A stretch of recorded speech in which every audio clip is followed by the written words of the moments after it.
தமிழக முதல்வர் மு.க.ஸ்டாலின் ஓய்வெடுப்பதற்காக கொடைக்கானலில் சுற்றுப்பயணம் மேற்கொண்டார். இந்த நிலையில் இன்று காலை சென்னை விமான நிலையத்திலிருந்து 9 மணிக்கு தனி விமானம் மூலம் புறப்பட்டு மதுரை விமான நிலையம் வந்தடைந்தார். அப்போது பாஜக ஓபிசி அணியின் மாநில செயற்குழு உறுப்பினர் சங்கர் பாண்டியன் என்பவர் மனு ஒன்றை அளிக்க முற்பட்டார். அந்த மனுவில் கடந்த 2 ஆண்டுகளாக தமிழகத்தில் போதை மற்றும் கஞ்சா பழக்க வழக்கங்கள் அதிகரித்துள்ளது என குறிப்பிடப்பட்டிருந்தது. அதோடு மட்டுமல்லாமல் அந்த மனுவுடன் சேர்த்து கஞ்சா பொட்டலத்தையும் இணைத்திருப்பதாகவும் தெரிவித்து மனு கொடுக்க முயன்றுள்ளார். அப்போது பாதுகாப்பு பணியில் இருந்த அவனியாபுரம் போலீசார் அவரை அங்கிருந்து அப்புறப்படுத்தி விசாரணை மேற்கொண்டு வருகின்றனர்.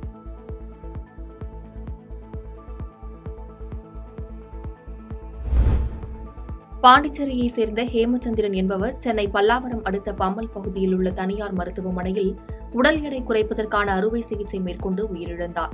அதனையடுத்து முறையான விசாரணை மேற்கொள்ள வேண்டும் என அவர்கள் பெற்றோர்கள் அளித்த கோரிக்கையின் அடிப்படையில் தமிழ்நாடு அரசு சுகாதாரம் மற்றும் குடும்ப நலத்துறை சார்பாக விசாரணை மேற்கொண்டு அறிக்கை சமர்ப்பிக்கும்படி தமிழக முதலமைச்சர் உத்தரவிட்டிருந்தார். அதன் பெயரில் தற்சமயம் பல்லாவரம் பம்மல் பகுதியில் உள்ள பிபி ஜெயின் மருத்துவமனையில் மருத்துவத்துறையின் இணை இயக்குநர் தீர்த்தலிங்கம் தலைமையில் ஹேமச்சந்திரனுக்கு அளிக்கப்பட்ட சிகிச்சை முறை குறித்து விசாரணை மேற்கொண்டு வருகின்றனர். திமுக ஒன்றியம் சார்பில் கோடை காலத்தை முன்னிட்டு பொதுமக்களுக்கு நீர்மோர் பந்தலை சட்டப்பேரவை துணை சபாநாயகர் திறந்து வைத்தார். திருவண்ணாமலை மாவட்டம் கீழ்பெண்ணாத்தூர் தொகுதிக்குட்பட்ட சோமாசிப்பாடி, மங்களம் உள்ளிட்ட பகுதிகளில் பொதுமக்களுக்கு கோடைக்கால நீர்மோர் பந்தல் ஒன்றிய கழகம் சார்பில் அமைக்கப்பட்டது. இதனை சட்டப்பேரவை துணை சபாநாயகர் கு. பிச்சாண்டி கலந்து கொண்டு ரிப்பன் வெட்டி பொதுமக்கள் பயன்பாட்டிற்கு திறந்து வைத்தார். இதில் பொதுமக்களுக்கு குளிர்ச்சியாக திராட்சை, ஆப்பிள், ஆரஞ்சு, தர்பூசணி, இளநீர், மோர் உள்ளிட்ட குளிர்விக்கும் பழ வகைகளும் வழங்கப்பட்டது.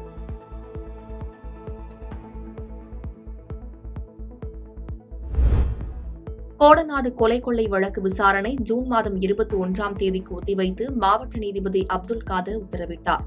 கோடநாடு கொலை கொள்ளை வழக்கு இன்று உதகையில் உள்ள ஒருங்கிணைந்த நீதிமன்ற வளாகத்தில் உள்ள மாவட்ட அமர்வு நீதிமன்றத்தில் நீதிபதி அப்துல் காதர் முன்னிலையில் விசாரணைக்கு வந்தது. இதில் முக்கிய குற்றவாளியாக கூறப்படும் கேரள மாநிலத்தை சேர்ந்த வாளையார் மனோஜ் ஆஜராகியிருந்தார். இதேபோல் அரசு தரப்பு வழக்கறிஞர்கள் ஷாஜகான் மற்றும் கனகராஜ், வழக்கை விசாரித்து வரும் சிபிசிஐடி போலீசார் ஆஜராகினர்.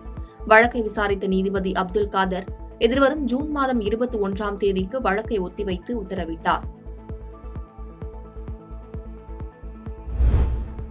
வடசென்னை நாடாளுமன்ற தொகுதிக்குட்பட்ட வாக்குப்பதிவு இயந்திரங்கள் வைத்துள்ள ராணிமேரி கல்லூரியில் மாவட்ட தேர்தல் அலுவலர் ராதாகிருஷ்ணன், சென்னை காவல் ஆணையர் சந்தீப் ராய் ரத்தோர், வடசென்னை தேர்தல் பொறுப்பாளர் ரவி தேஜா உள்ளிட்டோர் ஆய்வு மேற்கொண்டனர். பின்னர் செய்தியாளர்களை சந்தித்து பேசிய ராதாகிருஷ்ணன், வாக்கு எண்ணும் நாளில் எந்தவித அசம்பாவிதமும் ஏற்படாமல் தடுப்பதற்கான நடவடிக்கைகள் எடுக்கப்பட்டுள்ளன. மேலும் வாக்கு இயந்திரங்கள் மையங்களில் சிசிடிவி கண்காணிப்பு கேமராக்கள் 24 மணி நேரமும் இயங்குவதை உறுதி செய்ய ஜெனரேட்டர் வசதி ஏற்படுத்தப்பட்டுள்ளது.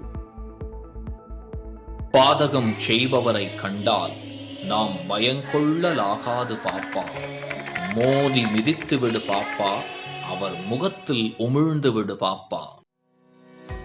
அண்மை செய்திகளை உடனுக்குடன் தெரிந்து கொள்ள இணைந்திருங்கள் இயம்நாடு